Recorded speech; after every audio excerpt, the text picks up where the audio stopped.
welcome to Lilybug's Library. My name's Linda, and today we're going to talk about some of the book releases in February.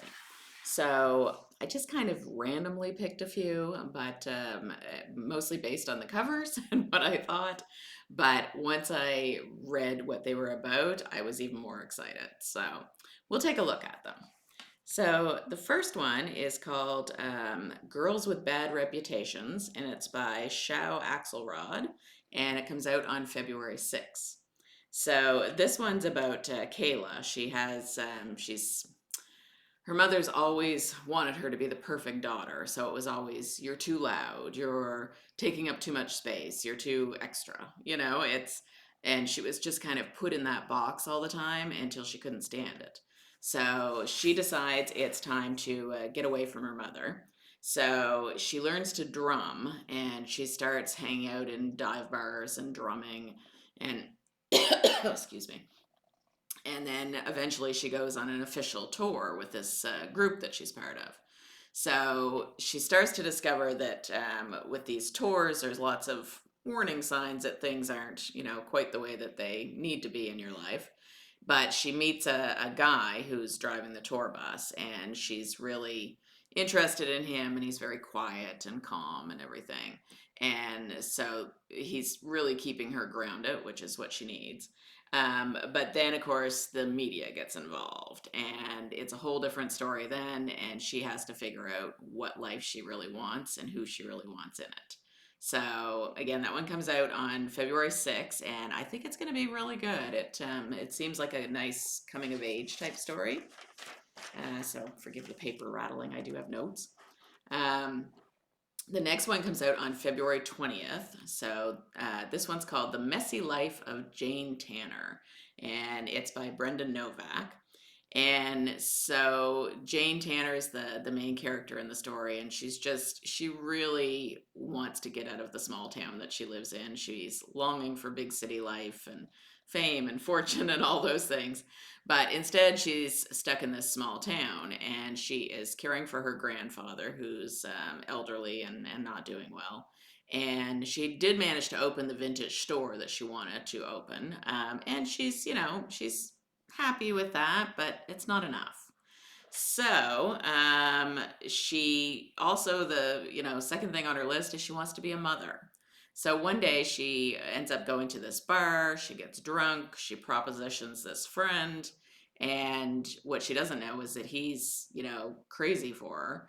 And so he's willing to go along with whatever she wants. So she ends up sleeping with him, which he's there's so many ways that that's wrong because he dated her sister. He's trying to run his family firm. He doesn't have time for commitments, all those things, right? But anyway, it happens.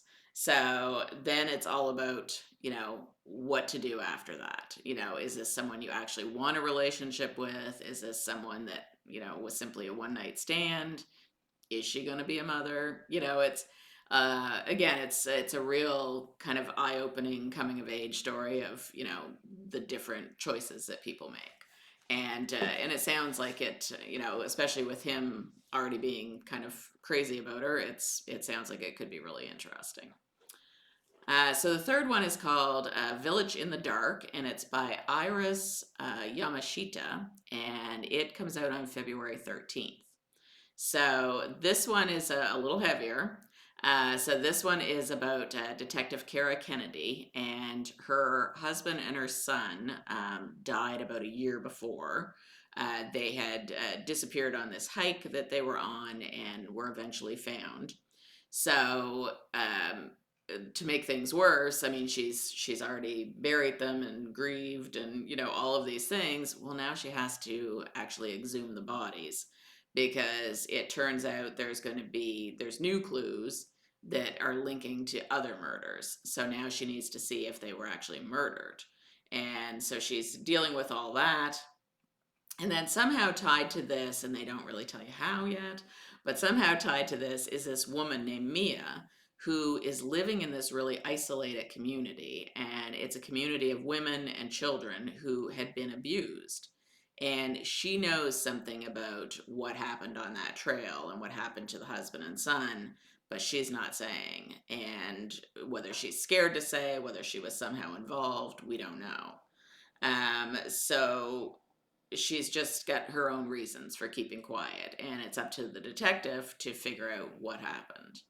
So I think that one sounds a little dark, but it sounds interesting too. Like this whole community of nothing but women and children. Like it's the whole thing's different, kind of a different take on it. So the next one is called Sisters of Fortune, and it comes out on February 20th as well. And it's by Anna Lee, I think it's Huber. So this one is kind of a, I guess, historical fiction.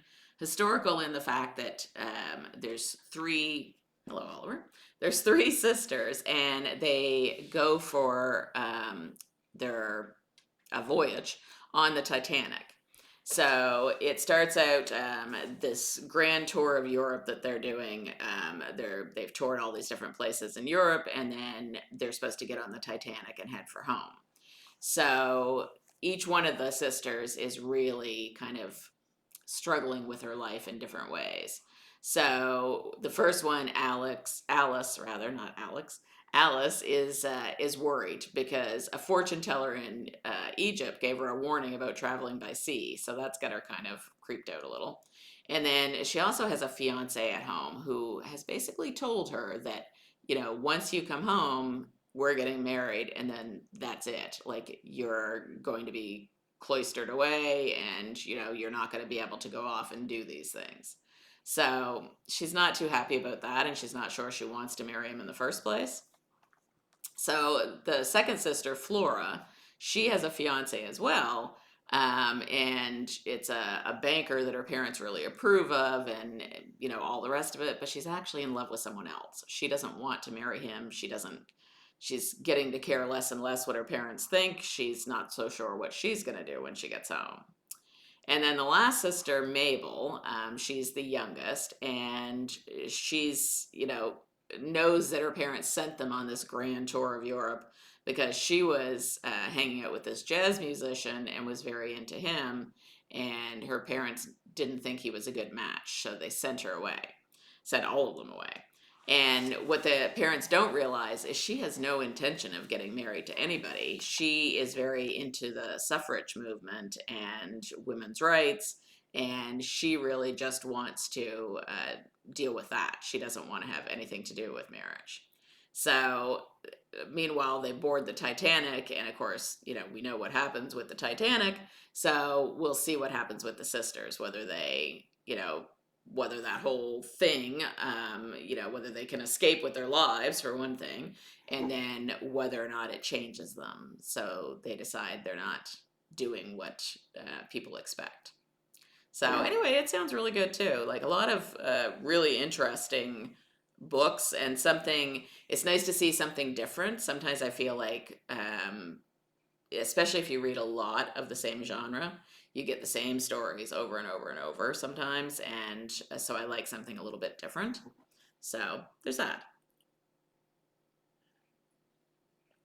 Okay, so the next one is coming out February 6th, so pretty soon, and it's called The Uncharted Flight of Olivia West. And I mean, look at that cover. I mean, it's kind of quirky, but interesting.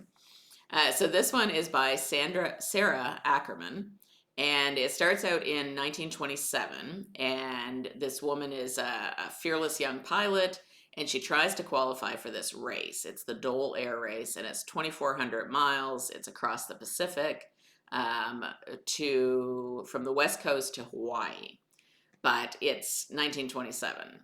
People don't want women doing things like that. So she ends up finally managing to get at least a job as a navigator on a flight that someone else is doing. So at least she'll still get to go. So we don't know what happens, because then it flashes between that and 1987, when this girl named Wren learns that she inherited a piece of land on the Big Island, and she goes there to see, whether she can sell it, because she needs money, and she's not really sure what this guy, her uncle, left her. And so she goes there, but there's not much there. There's an old barn and there's a nut grove, and she thinks, okay, maybe I can sell it for the land. But when she goes to sell it and clear out the burn, she finds there's a lot of really mysterious kind of objects in there. And she starts to use those clues to piece together this aviation history that happened. So we'll see what she comes up with and whether her, I don't know, whether that would be her grandmother, whether it would have been someone further in the past, but whoever it was, did they actually make it to Hawaii? Is there something in this barn that shows that they didn't?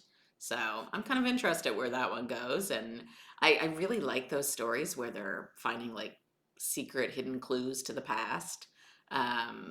It fascinates me, I guess. It's, everybody wants to have an interesting family history of some sort, preferably one that doesn't involve, bad things, but, life is good and bad, so we'll see.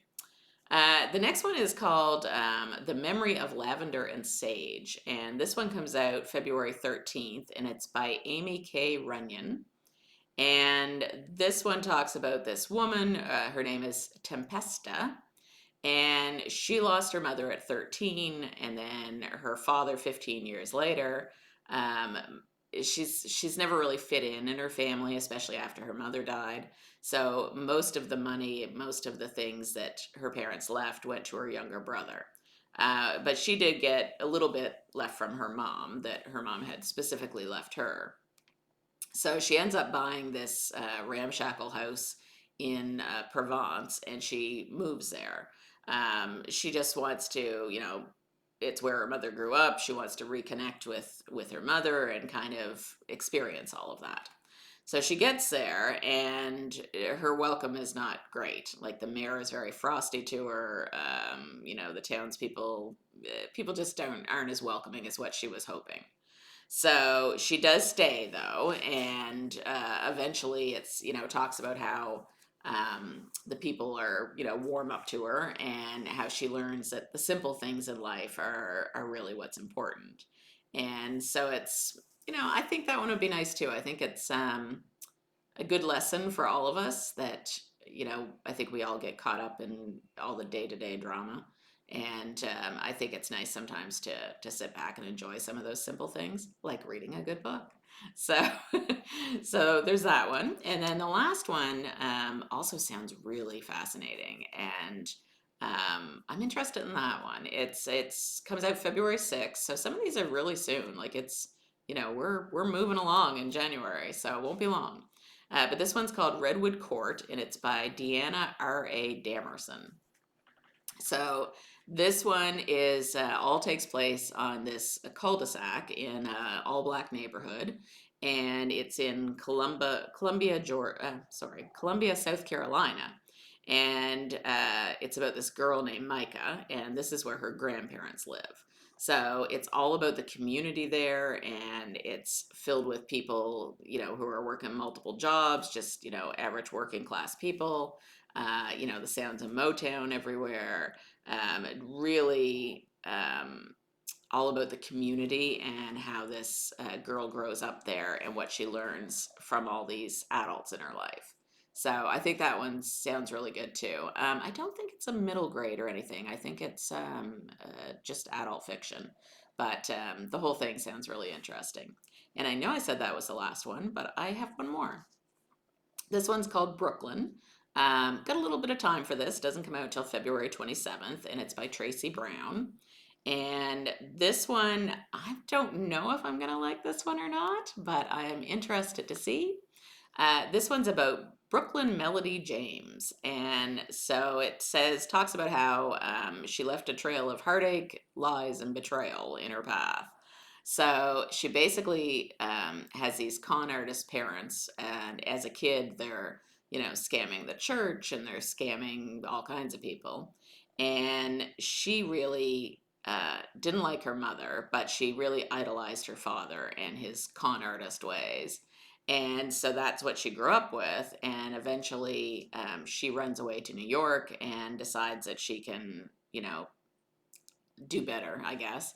And so when she gets there, she gets involved in all these hustlers and street kids and things. And then eventually she gets in with this gang of people who are dealing drugs. and apparently she can even scam them. So it's a little more dangerous when you're scamming someone like that. So it's all about what happens to her and whether she can survive all of this, and whether she ever changes, or whether she still sees that as the path forward.